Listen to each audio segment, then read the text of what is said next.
Кыргызстанда болгон эң Сузак району боюнча жалпы 13 айыл өкмөт бир шаар болсо, алардын ичинен Көк Арт айыл аймагында гана жергиликтүү кеңештин депутаттарына шайлоо өтөт. Жалпысынан 21 мандат каралган. Учурда шайлоого өзүн көрсөткөн 62 талапкер бар. активдүүлүк өтө чоң экен. Себеби жалгыз жаңа шайлоо округу боюнча 32 талапкер өзүнүн талапкерлигин көрсөттү. Жергиликтүү боюнча 25 кандидат, ал эми Мазар Булак боюнча 5 кандидат экен.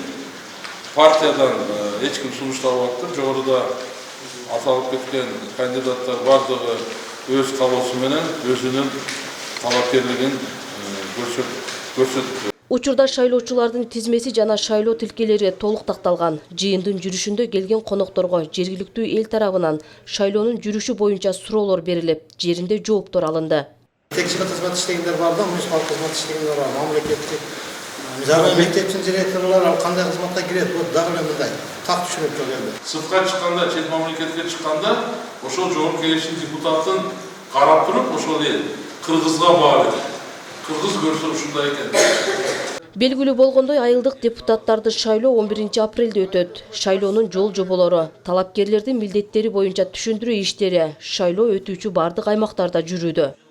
Азыркы мыйзам боюнча мына силер шайланып келгенден булар мөөнөтү бүткөндөн кийин азыркы айылдык кеңештин депутаттары айылдык өкмөт башчысында мөөнөтү бүтөт.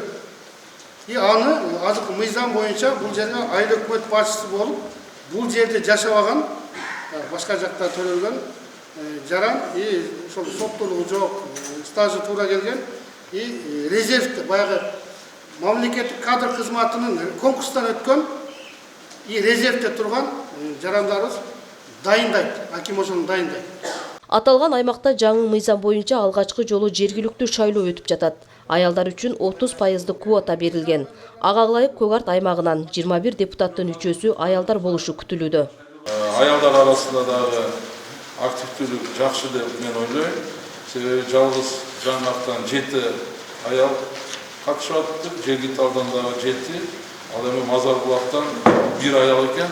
Анда жөнөкөй тил менен айтканда Мазар Булактан гарантированный болот экен да ошол аял. Себеби жалгыз бир экенде башка конкурент жок. Биздин 5 участкабыз тең толугу менен даяр. Бардык талапка жооп берет азыр. Баягы керектелүүчү баягы инвалидтерге пандустарыбыздан бери даяр, башкаларынан бери даяр. Демек, свет өчүп калгандагы генераторлорубуздан бери даяр. Бардыгы даяр, өрттүккө каршы коопсуздуктар даяр, бардыгы даяр. Белгилей кетсек, Жалал Абад областы боюнча 4 жергиликтүү кеңештеринде шайлоо өтөт. Үгүт иштери шайлоого 20 күн калганда башталып, добуш берүү 24 саат калганда аяктайт. Айгүл Семетиева, Мамат Кадыр Маматалиев, Сузак району.